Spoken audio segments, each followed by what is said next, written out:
learn computer graphics, we have to discuss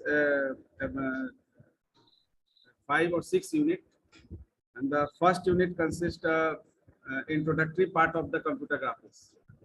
So I just share this PDF also in your group, and in this PDF all the information related to the introduction to computer graphics we have, like whatever component, what is the component used in the particular graphics, like input output, ठीक है ना.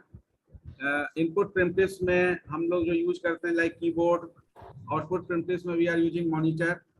तो we just discuss various mode of the display section like random scan, raster scan. तो आपका जो graphics, basically जो graphics का objective क्या है, to create or display the particular contents by using the specific resolution of the system.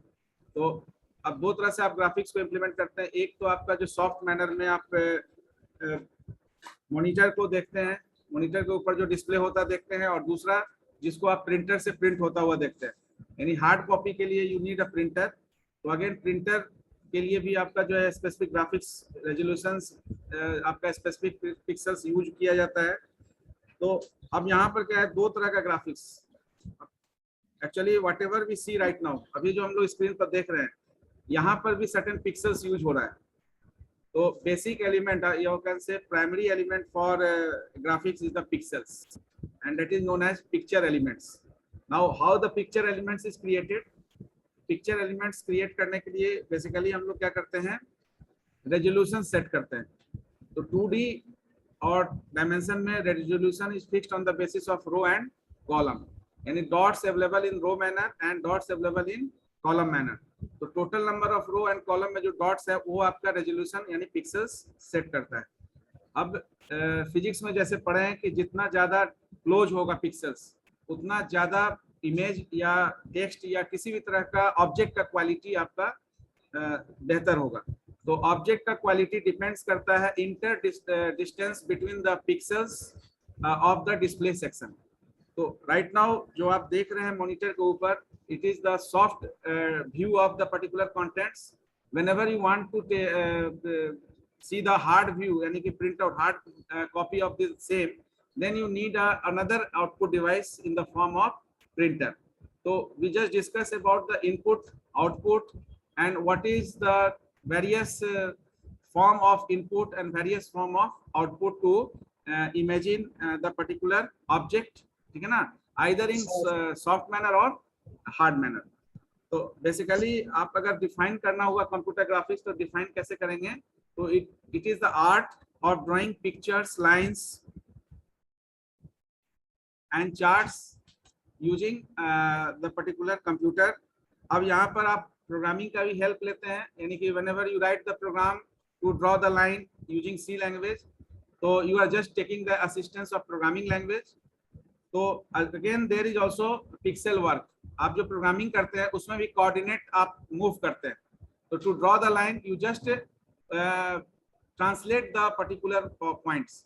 तो अगर एक पॉइंट से लेकर दूसरे पॉइंट तक डेस्टिनेशन तक के बीच में अगर लाइन ड्रॉ करना है, तो you just right the code in between the initial point and the final point. Now the initial point also have certain coordinates and the final points also have certain coordinates. यानी ये coordinates actually क्या होगा, ये coordinates होगा जिस particular points से आप initiate करना चाह रहे हैं, लाइन ड्रॉ करना चाह रहे हैं.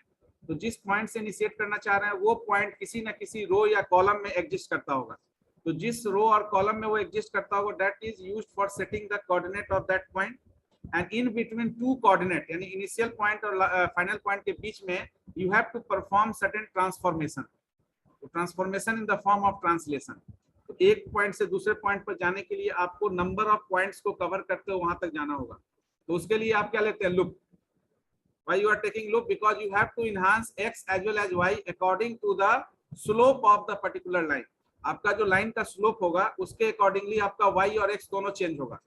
तो y और x को चेंज करते आप कहाँ तक पहुंचेंगे, फाइनल पॉइंट तक. तो that is the particular rule or algorithm you just implement in a specific language. So if you are implementing the algorithm in C language, then you just use the tools or rules of the C language C plus plus, Java, किसी भी language में अगर करेंगे तो वही algorithm आपको उसको implement करना है। तो here we discuss the algorithm and that algorithm is implemented either in C, C plus plus, Java, any programming language by the help of the tools available in that particular language. अब now there is a particular form ki what types of graphics we have. So there are two types of graphics. One is the interactive one and another one is the non-interactive. I think that most of the students have an idea that what is interactive and non-interactive. Interactive का मतलब जिसमें आप user intervention हो सकता है तो आप interactive कर सकते हैं, जिसमें यूजर इंटरवेंशन नहीं होगा। जैसे फॉर एग्जांपल कोई बता सकते इंटरेक्टिव ग्राफिक्स का कोई एग्जांपल? एनीवन? आप जो गेम खेलते हैं गेम आप बोल सकते हैं interactive one, because in game giving the input and on the basis of that input certain changing occur on the screen on the display section. तो इंटरेक्टिव का मतलब जिसमें यूजर इंटरवेंशन हो, यूजर अपने हिसाब से उसको हैंडल कर सके। और एक जिसमें आप जैसे देखते हैं कहीं बैनर देखते हैं डिस्प्ले होता हुआ, उसमें कोई यूजर इंटरवेंशन नहीं है, डिजिटल इमेज डिस्प्ले हो रहा है। So you just collect information after reading the information, or you just observe the graphics or view of the particular information. तो वहां से केवल आप इंफॉर्मेशन गैदर कर रहे हैं, लेकिन वहां इंटरेक्शन नहीं हो रहा है। तो दो मोड आपका ग्राफिक्स का हो सकता है, एक जिसको इंटरेक्टिव आप बना सकते हैं। आप जैसे गेमिंग आपके लिए अगर ग्राफिक्स यूज हो रहा है गेमिंग के लिए, तो आप कोई गेम बना रहे हैं तो उस गेम में आप यूजर इंटरवेंशन चाहेंगे, क्योंकि आपका प्लेयर क्या होगा, यूजर हो सकता है। तो यूजर के अकॉर्डिंगली आपका जो है वहां मूवमेंट होगा या जो भी ऑपरेशन होगा, that is the interactive one. अब इस दोनों मेथोडोलॉजी को यूज वेरियस फॉर्म ऑफ आपका बिजनेस में यूज किया गया। कोई ऐसा सेक्टर नहीं है जहां पर इसको यूज नहीं किया गया। अभी जैसे डेटा साइंस आप पढ़ रहे हैं, रोबोटिक्स पढ़ रहे हैं, IoT पढ़ रहे हैं, everywhere there is a need of graphics, because without output and without input you can not imagine anything. अब इनपुट के लिए आपको इनपुट डिवाइस यूज करना होगा, आउटपुट के लिए कोई ना कोई मॉनिटर यूज करना होगा या प्रिंटर यूज करना होगा, प्रिंट अगर चाहिए तो अगर मॉनिटर यूज कर रहे हैं तो again you have to think about कि what types of monitor, LCD, LED, plasma, flat panel, किस तरह का मॉनिटर, या CRT। तो these are the various form of the display, ठीक है ना। अब इस वेरियस फॉर्म में हर फॉर्म का कुछ लिमिटेशंस है कि इस फॉर्म में ये चीज हो सकता है तो दूसरा चीज नहीं हो सकता है, ठीक है ना। अब अगर black and white CRT monitor use कर रहे हैं तो कलर इमेजिनेशन नहीं कर सकते हैं, तो कलर CRT मॉनिटर के लिए फिर आपको कलर पैनल का यूज करना पड़ेगा। यानी एक ही ऑब्जेक्ट को आप अलग अलग व्यू कर सकते हैं। You can take a print out by laser printer also, by dot matrix printer also, ठीक है ना, बाय डेस्कजेट ऑल्सो। तो there are so many way in which you can take the print out the same content. लेकिन क्या सारे content जो आप display होता हुआ जिसको प्रिंट कर रहे हैं सबका आउटकम सेम होगा? नो।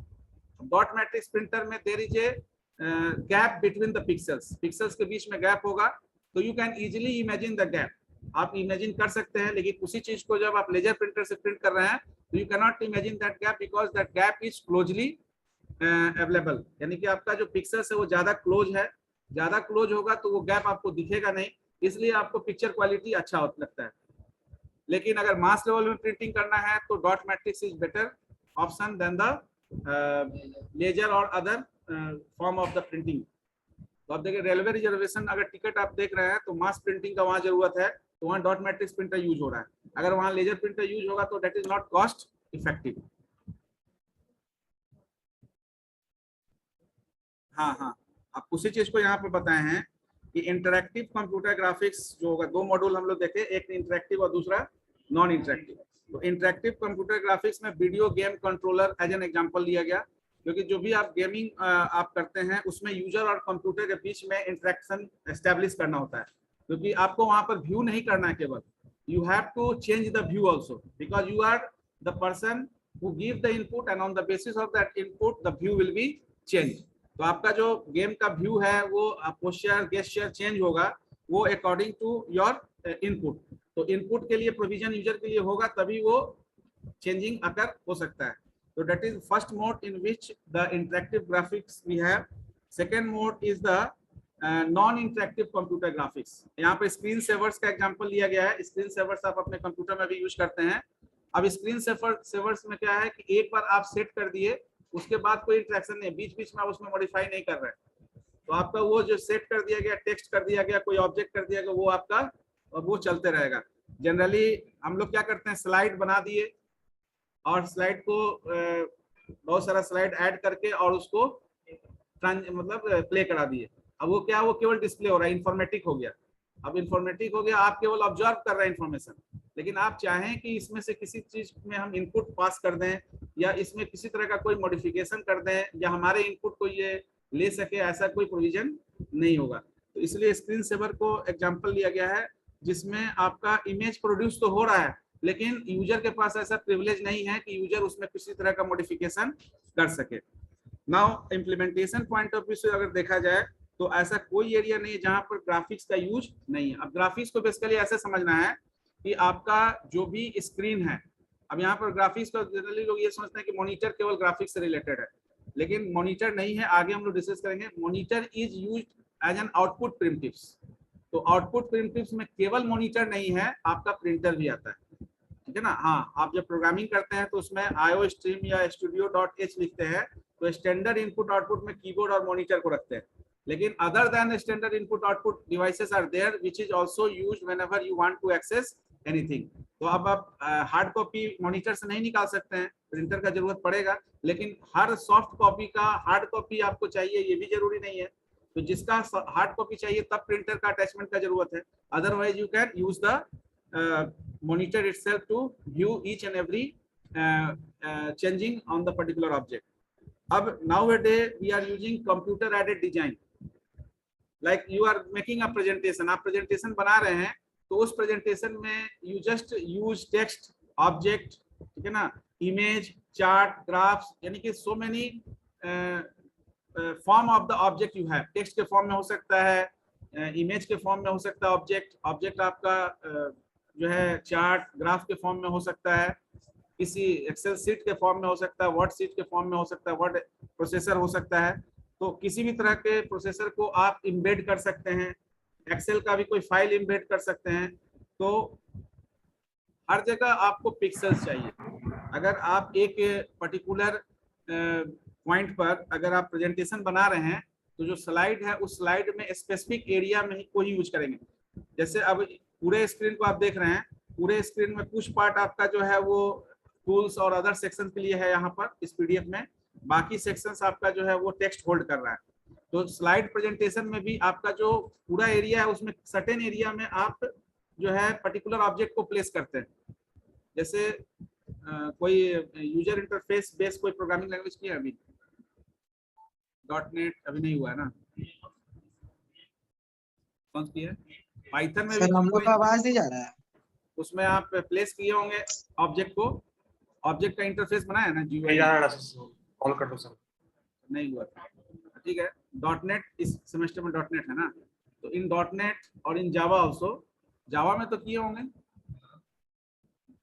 हाँ बोलिए सर हम लोग का आवाज नहीं जा रहा है। आवाज नहीं आ रहा है सर हम लोग का आवाज जा रहा है इधर से क्या? सर जा रहा है तभी तो सर रिप्लाई कर रहे हैं। सर कुछ बोल ही नहीं रहा है। छोड़ दिए, एक मिनट।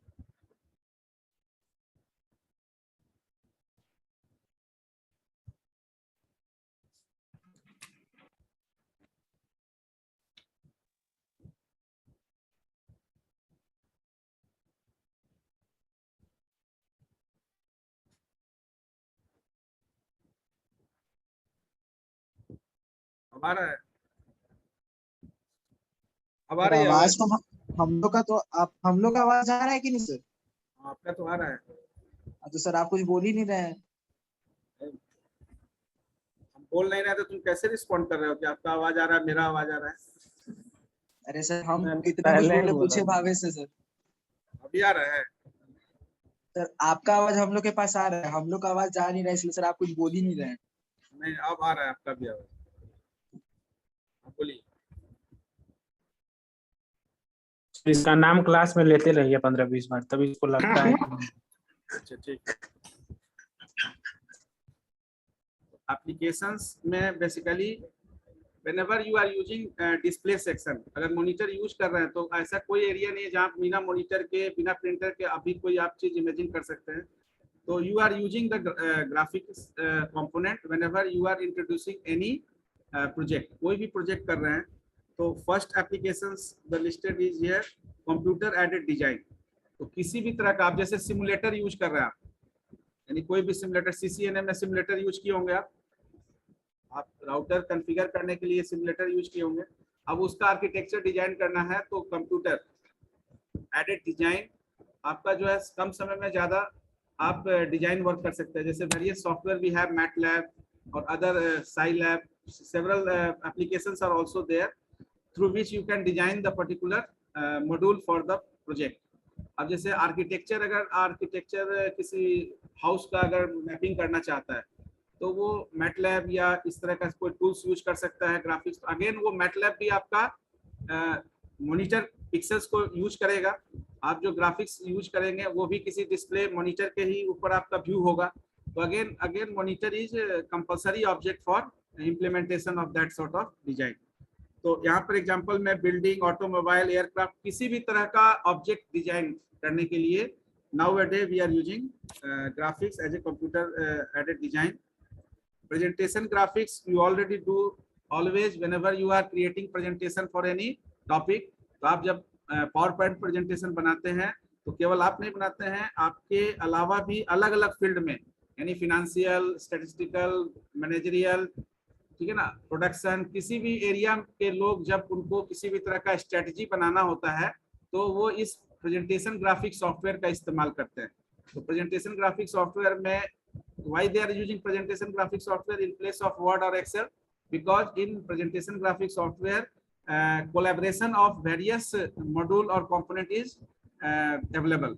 तो आप कोलैबोरेट कर सकते हैं टेक्स्ट को, इमेज को, चार्ट को, ग्राफ्स को, एक्सेल सीट को इम्बेड कर सकते हैं, वर्ड प्रोसेसिंग को इम्बेड कर सकते हैं।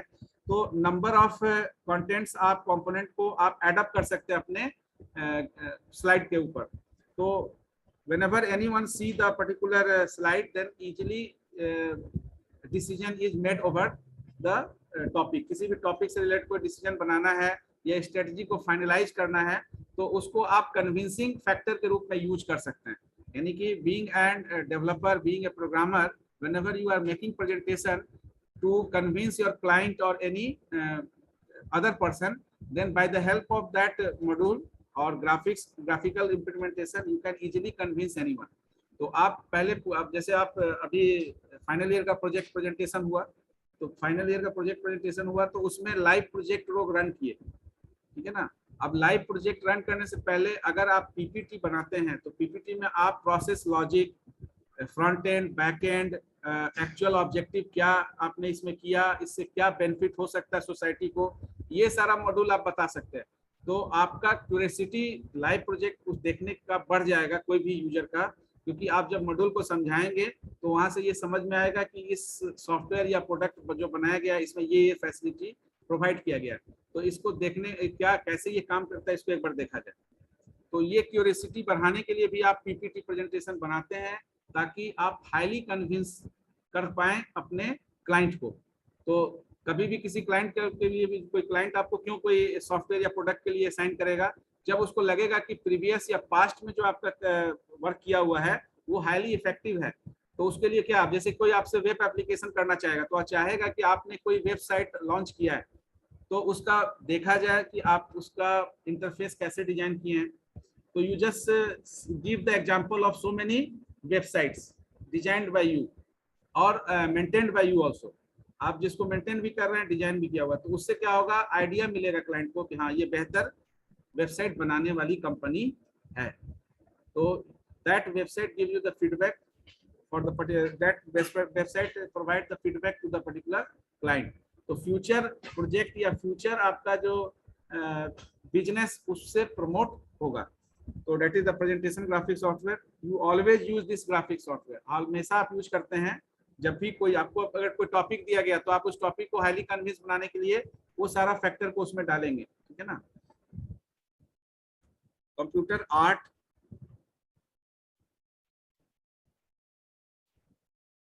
अब कंप्यूटर आर्ट में जैसे पेंट पैकेज ये सब एग्जांपल दिया हुआ है। फोटोशॉप जिसमें भी आप डिजाइन वर्क करते हैं, तो नाउ डे जो भी एनिमेशन हो रहा है, एनिमेशंस उसमें आपका जो है कंप्यूटर को एज ए क्रिएशन और क्रिएटिविटी को डिजाइन मेंटेन करने के लिए यूज किया गया पेंट, MS पेंट या जो पैकेजेस का नाम यहाँ दिया गया है। तो इमेजिनेशन या एनिमेशन करने से पहले, कोई भी एनिमेशन टूल्स के पहले अगर आप क्रिएट करना चाहते हैं कुछ मॉड्यूल, तो इस वेरियस टूल्स को अगेन यूज करेंगे, तो फिर अगेन वही पिक्सेल्स यूज होगा।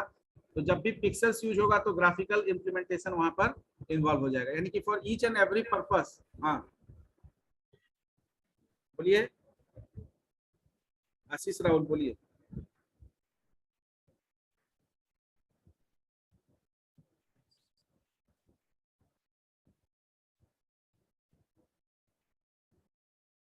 इंटर, हाँ बोलिए।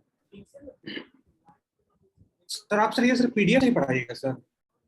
ये चूंकि इंट्रोडक्शन है आज, इसलिए इसको ये शेयर कर देंगे। जो इंट्रोडक्टरी पार्ट है इसके लिए अलग से हम आपको कंटेंट्स लिखने का जरूरत नहीं है, ये ऑलरेडी आपका थ्योरेटिकल पार्ट है। जहाँ एल्गोरिथम होगा उसको प्रोग्रामिंग वहाँ हम लोग डिस्कस करेंगे। तो जो फर्स्ट डिजाइन भी करना है सर PDF में सर आप बहुत तेजी में सर बोल रहे हैं। तेजी में कहाँ है जी, अभी इंट्रोडक्शन बताया, फिर आपका एप्लीकेशन बता रहे हैं। सर इसमें ग्राफिक डिजाइन भी करना है क्या? हाँ, इसमें क्या करना है वो बता रहे हैं।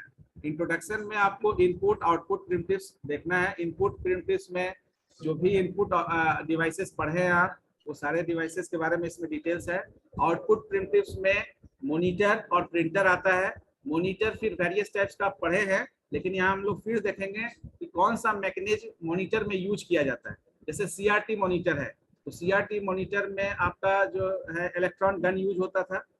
अब CRT मॉनिटर भी है, दो तरह का आता था, एक रास्टर बेस्ड और एक रैंडम बेस्ड। तो रास्टर स्कैन और रैंडम स्कैन, अब आप वहां पर टेक्निक समझेंगे कि रास्टर स्कैन में जो फ्लिकरिंग और स्नो, पहले देखिए लाइन लाइन आता था, उसके बाद ब्लू स्क्रीन आया, तो ये लाइन लाइन आने से क्या हुआ, फ्लिकरिंग, और फिर अगर सिग्नल नहीं है तो बबल आता था, स्नोबॉल। तो ये सारा चीज हम लोग देखेंगे, ये ब्लैक एंड व्हाइट में होता था, ठीक है। तो इसमें कौन सा मेथोडोलॉजी यूज किया गया वो फैक्टर देखना है। फिर कलर CRT मॉनिटर जब इंट्रोड्यूस किया गया तो उसमें कौन सा टेक्निक लगाया गया, जैसे बीम पेनिट्रेशन और शैडो मास्क, ये दो टेक्निक यूज किया गया।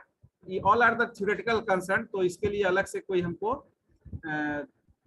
पेन और चॉक बोर्ड का जरूरत। 3D का क्या कॉन्सेप्ट है सर? क्या बोलिए?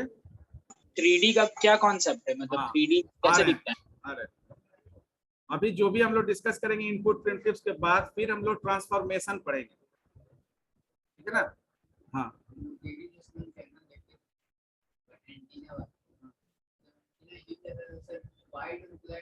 वही हाँ वही, तो स्नोबॉल और जो लाइनिंग आता था उसको फ्लिकरिंग, उसको एडजस्ट किया जाता था, नोब से एडजस्ट होता था, ठीक है ना। तो क्या तुम पूछे जी, बीच में दूसरा क्वेश्चन है, एक बार रिपीट करिए क्वेश्चन। किसको बोल रहे सर? जो क्वेश्चन उधर से पूछा था।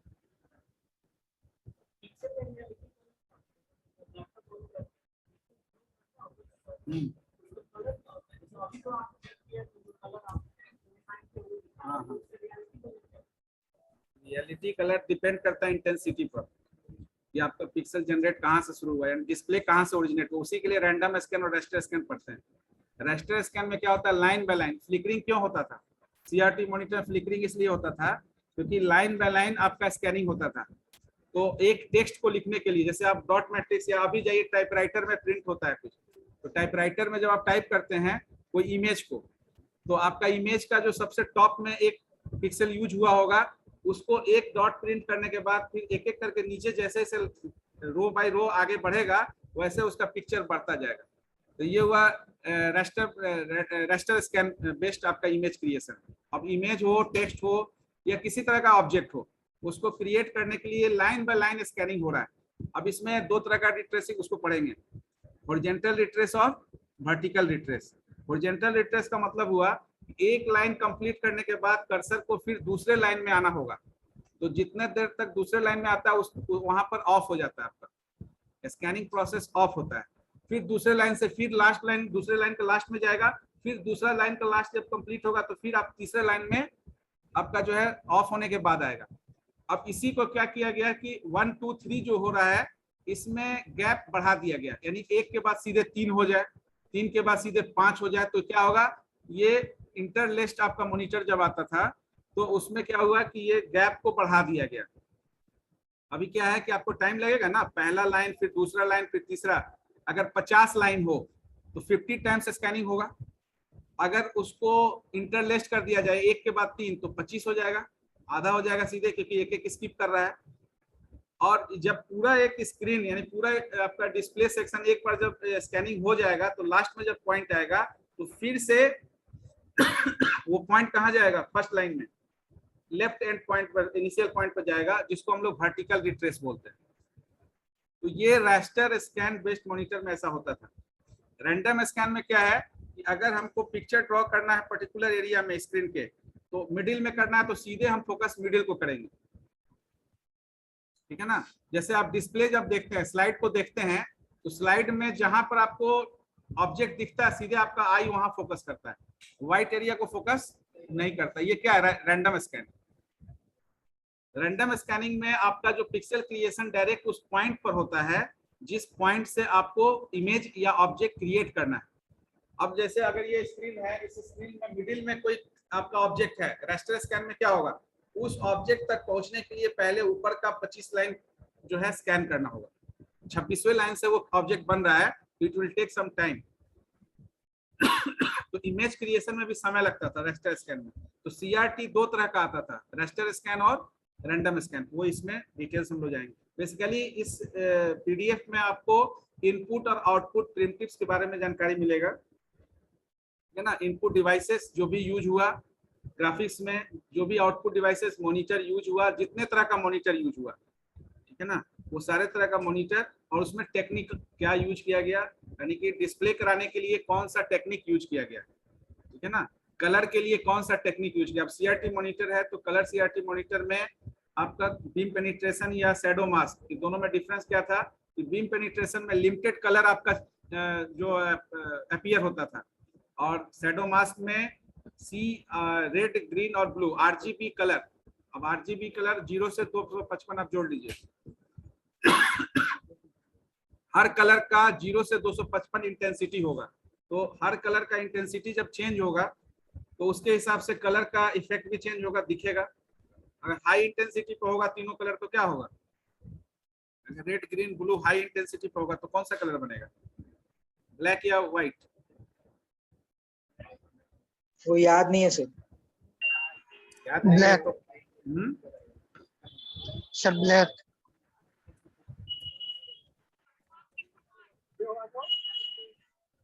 हाई इंटेंसिटी का जब कलर बनता है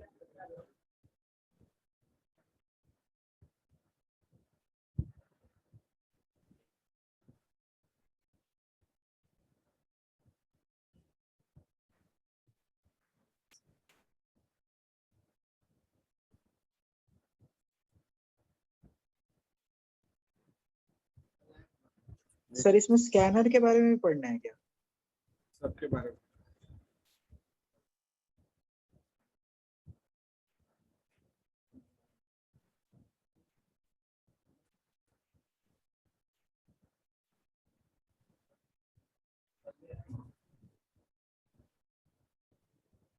देखिए रेड ग्रीन ब्लू है, अभी 0 है तो क्या है, ये लो इंटेंसिटी पे है तो कौन सा कलर बना हुआ, हाई इंटेंसिटी पे होगा तो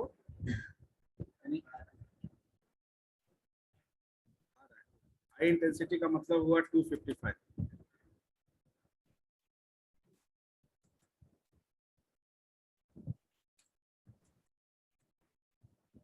कौन सा कलर बना, ब्लैक एंड व्हाइट।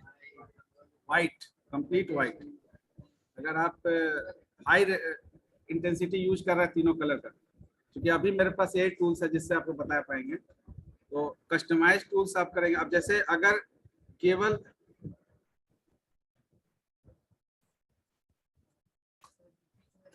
एक मिनट, देखिए ये हाई इंटेंसिटी ब्लू है तो ब्लू कलर बनेगा, ठीक है।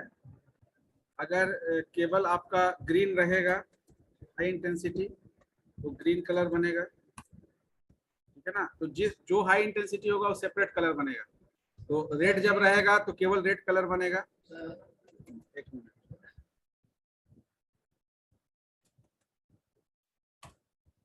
तो पहला तो चीज है कि 0 से 255 तक का इंटेंसिटी यूज होगा। हाँ बोलो। हाँ ठीक है, तो रेड और ग्रीन का रहेगा तो यहाँ येलो बनेगा। ये सारा चीज हम लोग पढ़ेंगे। ये कैसे जो है सामने है कैसे। अब देखिए, ये बेसिकली जो भी हम लोग यहाँ देख रहे हैं 255, 255, ये सारा आपका डिस्प्ले के लिए। जो प्रिंटर के लिए होता है, प्रिंटर का कलर कॉम्बिनेशन अलग होता है, ठीक है, जो प्रिंट आउट निकालते हैं। तो यही यहाँ पर हम लोग यहाँ देखें RGB कलर मॉडल, और आगे हम लोग कलर मॉडल जब पढ़ेंगे तो यहाँ, तो ये मॉनिटर के लिए 2 कलर मॉडल यूज होता है, RGB और HSCA। आगे हम लोग पढ़ेंगे और भी कलर मॉडल यूज होता है जो प्रिंटर के लिए भी होता है, ठीक है ना। तो 2 तरह से। हाँ एक चीज पूछे, ये जो स्कैनर होता है ना, हाँ। जो स्कैन करके निकाला जाता है, या फिर फोटोकॉपी मशीन वाला, हम्म। तो सर ये व्हाइट ही क्यों नहीं फोटोकॉपी हो जाता है सर? व्हाइट, अगर सिंपल व्हाइट पेपर को अगर हमको फोटोकॉपी करना हो तो क्यों नहीं होता है? नहीं समझे, व्हाइट को फोटोकॉपी करना है मतलब एक सिंपल ब्लैक पेज, मतलब व्हाइट पेज, मतलब अगर हम उसको फोटोकॉपी करना चाहे तो वो नहीं होगा? नहीं होता है, फोटोकॉपी होता है, व्हाइट का व्हाइट ही होगा। बच जाएगा सर, फिर पेज मतलब पेज इतना पेड़ कटने का जरूरत ही नहीं होता सर। आपका फॉन्ट का कलर भी व्हाइट ही है और बैकग्राउंड भी व्हाइट ही है, तो उसका क्या मतलब है? सर कहने का मतलब है कि कोई लिखा कहने का हुआ मतलब पेपर, क्वेश्चन बनाना है कुछ भी है? अब वो तो यूजलेस होगा ना जी। व्हाइट आप सीट, ब्लैंक सीट पर आप प्रिंट निकाले, डाल दिए कॉपी करने के लिए, क्या क्यों निकाल रहे हैं? या तो आपका फॉन्ट कलर व्हाइट होगा और बैक कलर भी व्हाइट होगा, तो बैकग्राउंड भी व्हाइट और फोरग्राउंड भी व्हाइट, तो उसका तो कंटेंट तो कुछ समझ में नहीं आएगा, वो इनक्रिप्टेड कंटेंट्स हो गया, है ना। तो that is colour based encryption हो गया, ठीक है। तो अब वहां तो पढ़ने का भी काम आप डिक्रिप्ट कैसे करेंगे? स्क्रिप्ट हो जाएगा हैं? उस स्क्रिप्ट को आशीष ब्रेली स्क्रिप्ट कहेंगे सर। जो भी है कर सकता है, ऐसा हो सकता है। यही कुछ सिर्फ भी पढ़ सकता है। इम्पॉसिबल नहीं है, इम्पॉसिबल कुछ भी नहीं है, आप कर सकते हैं, ठीक है। नहीं सर, और उसका सर नींद पूरा नहीं हुआ है सर, इसलिए कुछ भी बोल। अच्छा ठीक है, चलिए बात नहीं। Now entertainment also contains graphics, because जो भी चीज जहाँ डिस्प्ले होता है वो देख रहे हैं, तो डिस्प्ले के लिए रेजोल्यूशन यूज होगा। जब रेजोल्यूशन यूज होगा, पिक्सेल्स यूज होगा, पिक्सेल्स होगा मतलब graphics inclusion is there.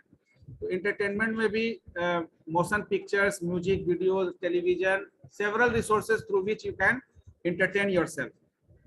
Always use the graphics as a tools or various method of computer graphics.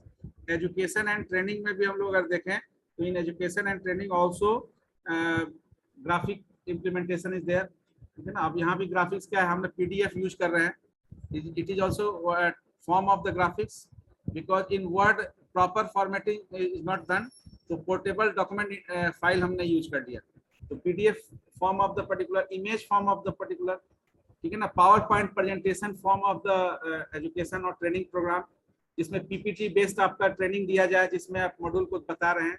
तो in each and every section you are using the display devices, and for making the presentation और for making the contents you are using the pixels of the display section. Now the visualization also, nowadays visualization, किसी भी तरह का visualization अगर आपको करना है तो you are using the pixels, and again the graphics is included over there. Image processing, ठीक है ना। आप जैसे PDF, जैसे आप बोलते हैं PNG, bitmap, JPEG, various form of image, so that image processing is also done on the basis of graphics, because there is some editable image, some non-editable image. So whenever you want to use editable image, then you use the specific extension to save that image. When you do not want to edit your image, then non-editable image, again you are using a specific types of extension to save your files. So again that file is saved by using the pixels, because जब आपका file display होगा, view होगा, तो again वो pixels use करेगा display section का। अब वो वेरी करेगा, आपका अगर मॉनिटर LCD होगा तो उसका पिक्सेल्स या डिस्प्ले क्वालिटी अलग होगा, LED होगा उसका अलग होगा, प्लाज्मा होगा उसका अलग होगा, ठीक है ना, CRT में बेस्ड होगा तो उसका अलग होगा, mechanism to device to device आपका मैकेनिज्म चेंज होगा।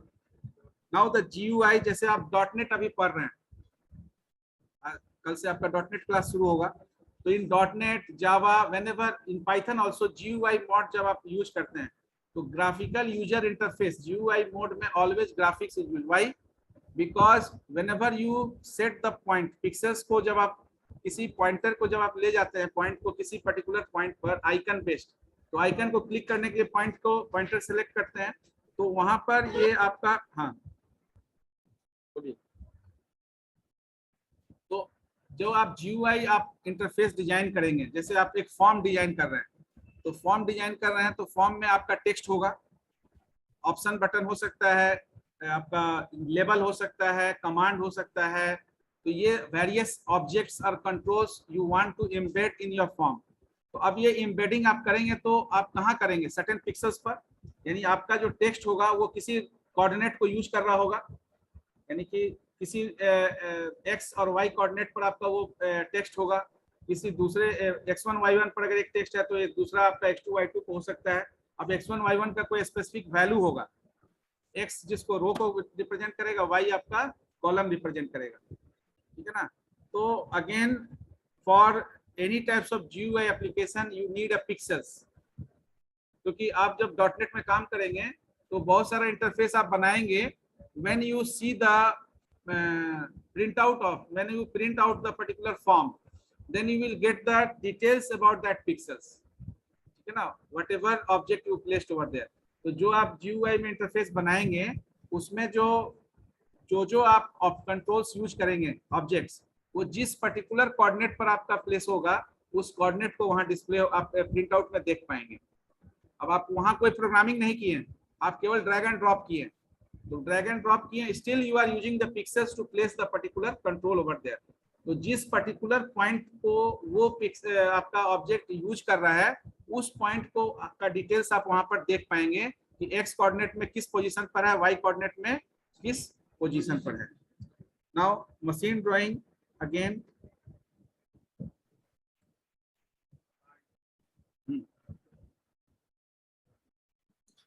मशीन ड्राइंग में बहुत सारा चीज आ जाता है, किसी भी तरह का डिजाइनिंग वर्क जिसमें आप पार्ट्स ऑफ मशीन का इलेबरेशन करना चाह रहे हो, ठीक है ना, तो मैनुअल में सिस्टम मैनुअल को या यूजर मैनुअल को बनाने के लिए ये मशीन ड्राइंग आपका जो है इंटरनल और एक्सटर्नल व्यू के लिए भी ग्राफिक्स यूज किया जाता है। ग्राफी में आपका इसके अलावा भी बहुत सारे एप्लीकेशंस है, ठीक है ना, जैसे आप अल्ट्रासाउंड देख रहे हैं, अल्ट्रासाउंड, एक्सरे, ठीक है, एक आपका होता है सुनो, ये क्या कहते हैं, कलर टोमोग्राफी, ठीक है ना, आपके जो कहते हैं CT scan, colour tomography, that also use the particular graphical यानी पिक्सेल्स, तो वहाँ pixel by pixel image scan किया जाता है। यानी आप CT स्कैन करते हैं, MRI कराते हैं, तो ये MRI CT स्कैन में भी आपका ग्राफिक्स यूज होता है। क्लोज पे आपका जो है इमेज लिया जाता है, जैसे आप अगर एक्सरे करा रहे हैं तो एक्सरे से भी ज्यादा क्लोज, यानी कि उस पर्टिकुलर पार्ट ऑर्गन के से क्लोज होकर आपका इमेज को स्कैन किया गया, ताकि उसके अंदर किसी भी तरह का कोई अगर हाँ प्रॉब्लम है या किसी तरह का कोई ट्रीटमेंट वहाँ जरूरत है तो वो चीज आपको स्कैनिंग में प्रोसेस में आ जाए। तो क्लोज टोमोग्राफी यानी कि कलर टोमोग्राफी CT स्कैन, ताकि वो कलर से क्या है, वो अगर किसी तरह का सेल वहाँ डेड होगा या किसी तरह का कुछ भी वहाँ पर होगा तो वो स्कैनिंग कंप्लीट होगा। तो यहाँ पर भी इसके अलावा वो सब भी आप उसमें ऐड कर सकते हैं जो मेडिकल टर्मिनोलॉजी यानी मेडिकल इक्विपमेंट में ग्राफिक्स का यूज किया जा रहा है, CT स्कैन, MRI, ठीक है ना, अल्ट्रासाउंड, किसी भी तरह का, सब जगह ये ग्राफिक्स के बेसिस पर ही आपका स्कैन इमेज होता है, जिसके बेसिस पर डायग्नोस होता है किसी भी तरह का। अब ये जो ओवरऑल हम लोग जो देखे, that is the applications and the two various mode of graphics, interactive and non interactive mode. अब ये डिपेंड करता है कि आप इंटरेक्टिव मोड में हैं, जैसे आप प्रेजेंटेशन बना रहे हैं तो प्रेजेंटेशन आप इंटरेक्टिव भी बना सकते हैं और नॉन इंटरेक्टिव। आप जैसे वेबसाइट बना रहे हैं तो स्टैटिक भी बनाते हैं और डायनेमिक भी बनाते हैं। तो स्टैटिक क्या है, वो इंटरेक्टिव नहीं है। स्टैटिक इंटरेक्टिव इतना ही है कि आपका कंटेंट कोई शेयर कर सकता है। अगर आप प्रोविजन देते हैं, प्रिविलेज देते हैं, तो आपके कंटेंट को कोई डाउनलोड कर सकता है। वहां अपलोडिंग का अगर फैसिलिटेट करेंगे तो अपलोड कर सकता है, बस इतना प्रोविजन आप डाल सकते हैं, कोई नया एडअप कर सकता है। बाकी डायनेमिक, आप पेमेंट गेटवे यूज कर रहे हैं तो डायनेमिक है, क्योंकि यूजर टू यूजर, अब मान लीजिए आपके पास 4-5 मॉड्यूल है सॉफ्टवेयर का, तो हर मॉड्यूल का आपने प्राइसिंग किया हुआ है, तो जिस प्राइस को पे करेगा यूजर उस मॉड्यूल को उसको अवेलेबल करवा दिया जाएगा। तो up to this we discuss about the graphics, types of graphics, mode of the graphics, and various application area of the computer graphics where the computer graphics is used and implemented. Under overview we discuss that module, that is input and output primitives. So before discussion I just share this content in your group, you just go through that one, ठीक है ना? Yes, syllabus.